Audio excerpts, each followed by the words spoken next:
Welcome to Room Service. I'm Sarah Richardson. Have you ever dreamed of creating your very own summer camp cabin dressed in funky grown-up style?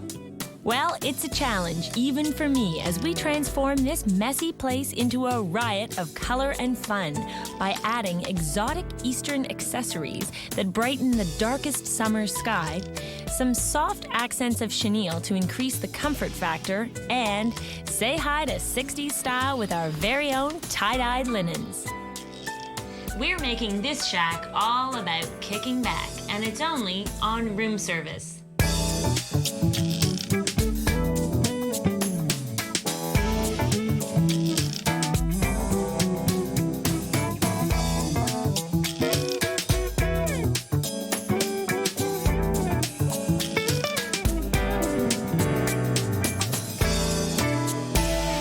As you may know, designers love a challenge, and I'm certainly no exception. But I also know what you're thinking right now, because you're looking at this and you're thinking to yourself, Sarah, you're talking about a shack, and I know that.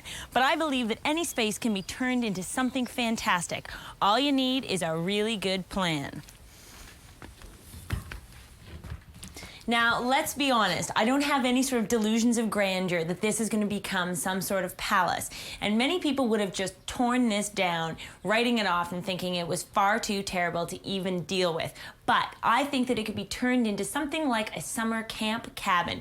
Now, it's sort of made up of two separate rooms. Right now, it's just being used for storage. We've got styrofoam insulation and bags here, and there's doors and shutters and windows over there. Not too much in here, though. Originally, this was actually the refrigerated area, and it has a tin floor, and it even has this thick door that attached here and sort of allowed it to be cold storage. I'm thinking we could just take out this wall, which sort of looks like it's crumbling anyway.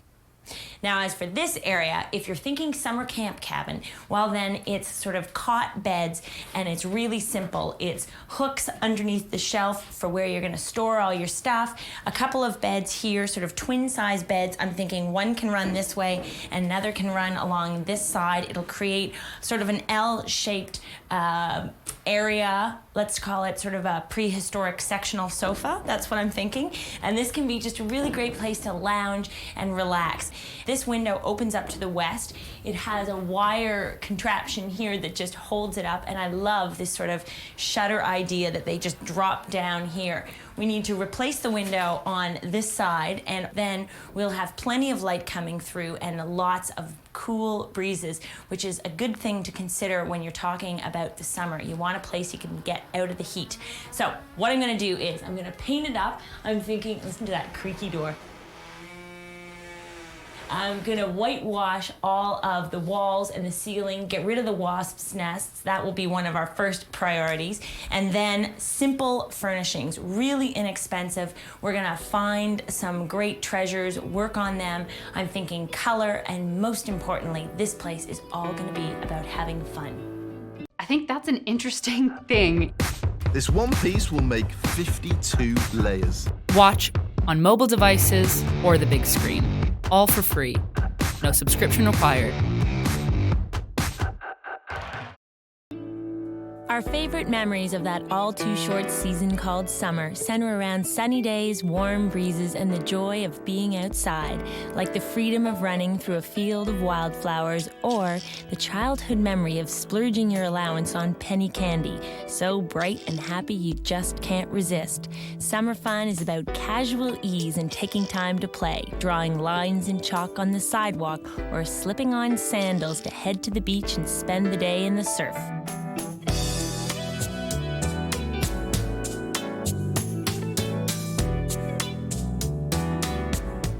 If you were wondering what sort of direction I was going to take for a summer cabin, well, I decided to just go all out, fun, bold, and colorful. And I'm standing here surrounded by walls of pillows and comforters, and this all just screams fun. It has a sort of Eastern influence, something that's really popular in home decor now. We're seeing this sort of bohemian, eclectic, a lot of mixing of textures and colors. So you can see here we've got a bedspread that has pinks and reds reds and yellows and greens all pulled together. Now, this doesn't have to be just for a summer look, but it is a great way to think about bringing some bold color into your home. Look at this. These are all really just sort of trendy pieces, things that are not too expensive, which is a good focus if you're thinking about doing something that is more of a trendy look. You want to focus on how do you get the look, but how can you do it at a reasonable price point that doesn't break the bank so that you feel committed to it for years to come.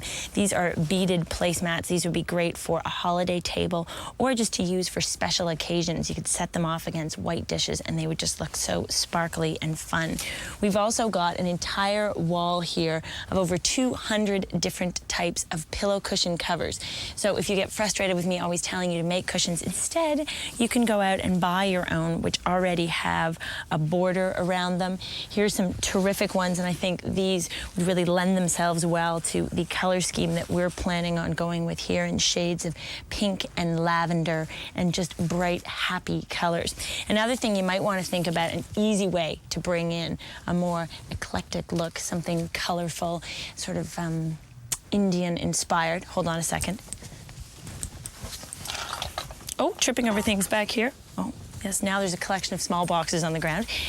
These are organza drapes, and people often refer to things like this as being sari fabric. Well, sari actually relates to a garment that is worn, and it means that it's made of 5 meters of fabric. So you may find some of these fabrics actually sold as saris, but these are just made for the purposes of being turned into home accessories. So look at these beaded organza drapes.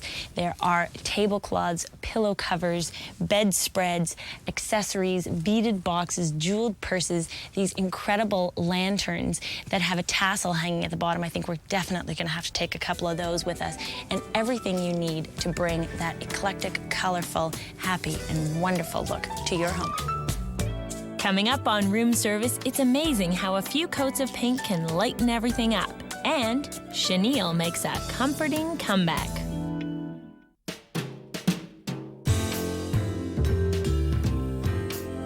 If the first time you saw this building, you thought all it needed was to be bulldozed and taken down, then I'm gonna prove you wrong and show you what you can do just by painting and doing some simple fix-ups. And I think we are on our way to making tremendous improvements in this little cabin.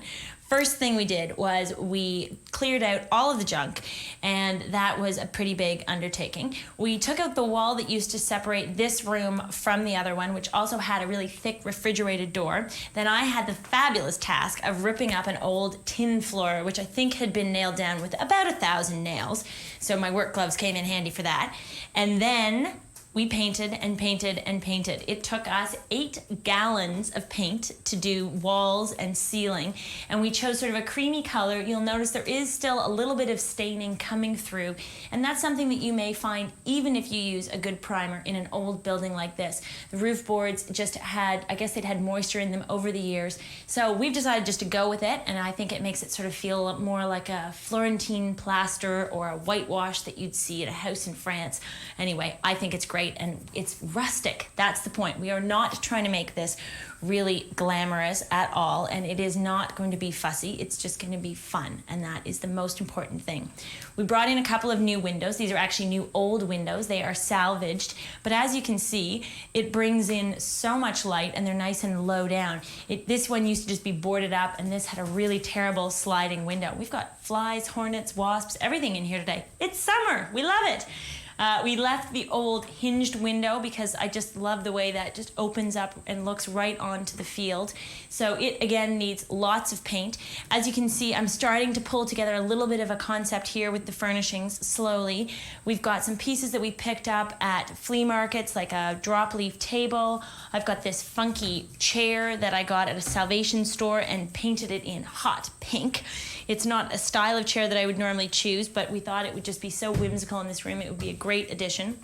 I found this old bamboo easel, which made me start thinking, well, if this is a camp cabin for grown-ups, then it should be sort of like an artist's retreat, a place to come and paint watercolors or big canvases. So I don't know, that's where I'm going with that now. And as for the lounging and sleeping element, I literally whacked together some very rustic little cot bases, just using some old salvaged plywood, and they're gonna kind of go in this position here. We're gonna dress them so you don't see the wood frames underneath. It's all simple and it's all fun, and it is gonna be the greatest little summer shack.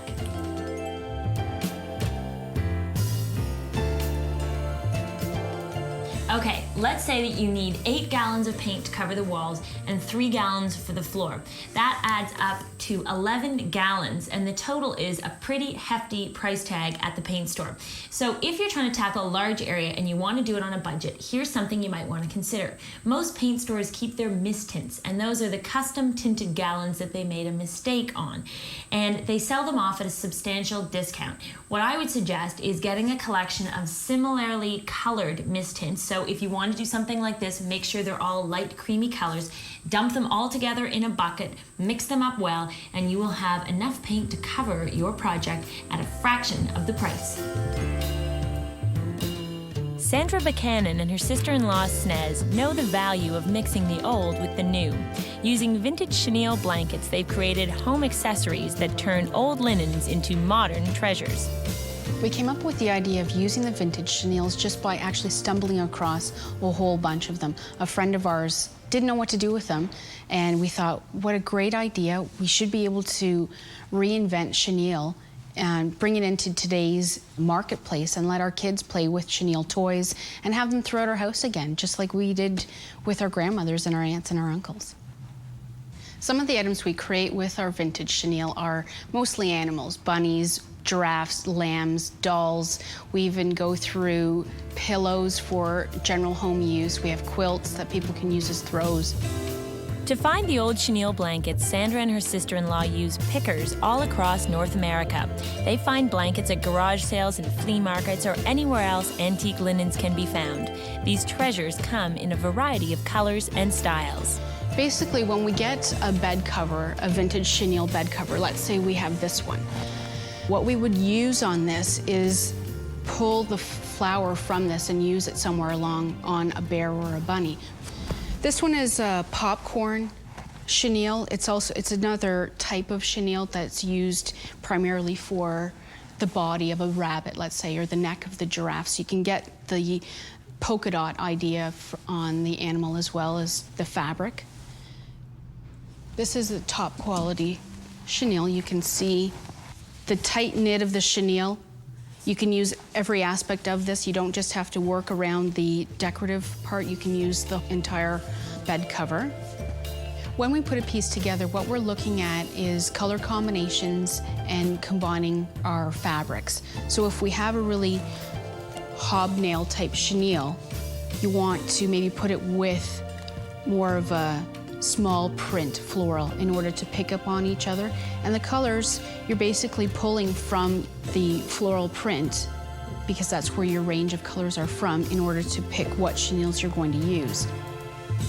Having any one of these chenille items in your home just makes any room feel wonderful. You feel the warmth. You can just, when you're sitting on the couch and you're brushing up against a pillow, it just makes you feel nice and warm.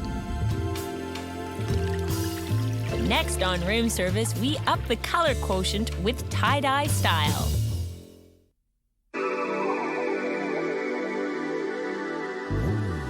I said before that I wanted the little shack to end up feeling like a camp cabin, so I figured the only thing to do is start playing around with some arts and crafts. So in front of me here, I have a whole bunch of pails of dye. Now I'm using fabric dye to do tie-dyed sections of fabric that I will sew up into accessories that I'll use throughout the room. And we're talking sort of candy shop colors. I have a vat of, it's hard to tell because they're more intense. I've got lilac, I've got red, I've got turquoise, and I've got yellow. The fabric that I'm using, I've used two different things. First of all, I tried using some old pillowcases, just old white cotton pillowcases, and I'm also using some white twill. And this is just really inexpensive twill that you can get at any fabric store. You usually pay anywhere from about $4 to $8 a yard for it. And all I've done is I'm ripping it into sections to make more manageable pieces. Now, obviously, if you were an expert tie-dyer, you could do something something like a bedspread or curtains even, but it's been a very long time since I've done this, so I decided I should start small. What I'm doing is I'm cutting my pieces of fabric into about 24-inch pieces to 30-inch pieces. I'm just ripping them, and then I'm going to fold that piece of fabric in half again, and this will end up giving me enough coverage to do the face of a pillow. There we go. The other thing is I want the designs to be very, very simple. And as you can see here, I've been experimenting, mostly just using stripes. And I've got the very clear colors that I've used instead of dipping them into multiple vats of dye. So I'm starting out by just sort of pleating the fabric as I go, just to keep that edge straight.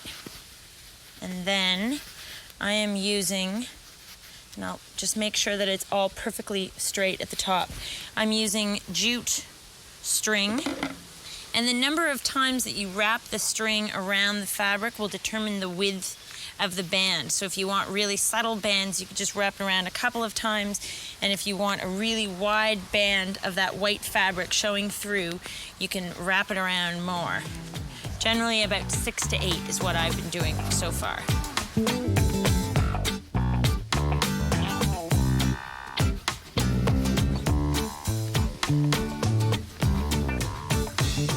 Now that it's all tied, I'm just going to trim off these ends, and I'm on to the fun part, which is dyeing. I'd recommend using gloves, some rubber gloves, regular kitchen gloves, and I'm going to try the turquoise. So just set it in the bath. Okay, now after it's been sitting for a minute, I can pull this out, and I'm going to live on the edge here. I'm going to dip it into the lilac. Come on over here, we'll see what happens. This could be good, it could be bad. You'll be my witness. Oh, it's kind of more periwinkle blue. Then you can just squeeze out the extra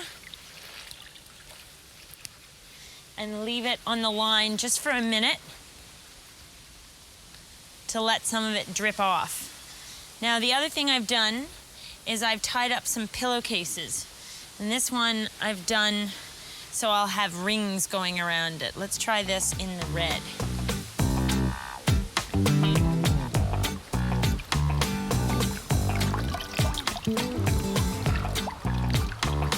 I'm gonna dip this one into the purple too. I'm gonna leave that there for a minute. Okay, now, just taking this one out of the purple. Look at this, it's gone sort of a raspberry color. Now, let's try cutting some of these off and see how they've turned out.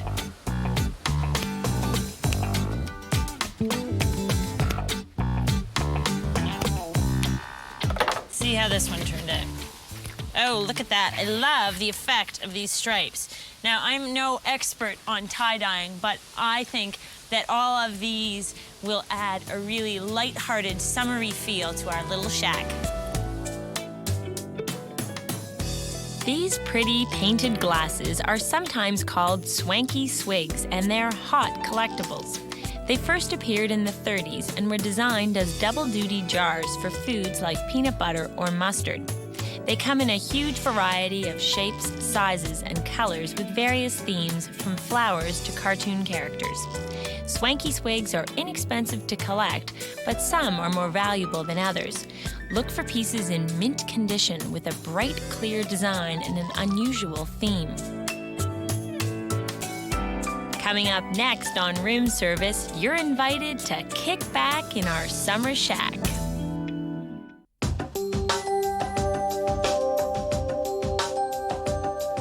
My summer cabin is all finished, and I hope you think it's as much fun as I do. It's now dressed in all of these vibrant shades of pinks and reds and lilacs, and it's sort of all blended together like an intense summer sunset sky. I think that's really the perfect description of all the colors that are in this room. Now, one of the things I have to talk about is, of course, our project, our tie-dye project. What could be easier? What could be more fun? And here are the pillows that I made from all of those panels, and I've just sort of matched them up. Doesn't matter if they're not the same color on both sides. So we've got purpley pink with reddy pink and two different sort of shades of pinky purples paired up together. Then we just used a white twill piping just to tie in the background color that was in the original fabric. And this is such a simple project, a great thing to do with kids.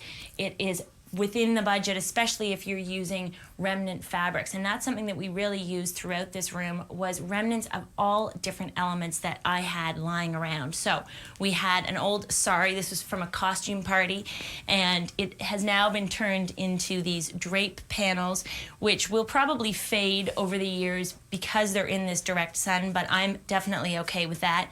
The leftover fabric from the sari was turned into a couple of pillows. Of course, some hits of chenille inspired by the artist that we went to visit. Then we brought in some sort of pinky red shades, and that's dressing these two cot beds. Now you'll remember, the platforms were rough, but fully executed, they look terrific. We've done a very simple bed skirt. Then we have another red tone, sort of a warmer orangey red, again in linen, that's just covering a slab of foam that's on each bed. 4-inch thick foam, it's 30 inches wide by about 75 inches long. Now, this is not something the right size for everyday sleeping, but I figure this is only used for occasional sleeping, and it's great for lounging because we've set them up in this shape, this sort of L shape, which makes it feel like a sectional sofa. We've got little white quilts rolled up at the foot of the bed for cool nights. Then we have a little table here to act as a bedside table, some beaded candle holders adorning the walls, these neat lanterns, one hung in this room, the other one is hung in our artist's studio, and a few accents here and there just to tie our whole concept together. Since we didn't have enough sari fabric to do both windows, we decided to go with seersucker on this window. Then we have our mosquito netting, which kind of makes it like a princess's bed back here. And then I found this kilim carpet at an auction. I got it for about $125, and it again just pulls together our entire color scheme. In our little studio at the end, we found an old work table. It's just a sort of folding trestle table made out of oak, and now it is set up to be the craft table or the painting table, and an inspirational canvas of peonies sits on our old easel. And the best part about this is just relaxed, it's laid back, and it's everything that a summer cabin should be. I'm Sarah Richardson, and I hope you'll join me next time on Room Service.